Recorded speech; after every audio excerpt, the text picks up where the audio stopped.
రాజేష్ ఒకసారి విను. రాజేష్, నేను వెళ్ళింది మా క్లాస్మేట్స్తో. 6 years కలిసి చదువుకున్నాం.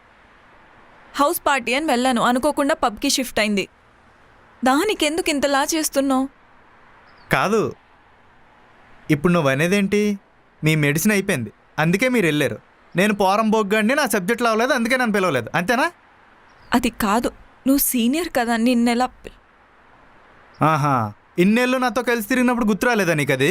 అబ్బా, ప్రొఫెషనల్ లైఫ్ని పర్సనల్ లైఫ్ని ఎలా కలుపుతావు? ఇప్పుడు పర్సనల్ స్పేస్ అయినా ప్రొఫెషనల్ స్పేస్ అయినా ప్రయారిటీస్ అనేవి కొన్ని ఉంటాయి. నీ లైఫ్లో నేను అలాగే ఫస్ట్ ప్రియారిటీ అవుదాం అనుకున్నా, కానీ నాకు అలా అనిపించట్లే. ఇప్పుడే కాదు, గత 6 months నుంచి నాకు అలా అనిపించట్లే.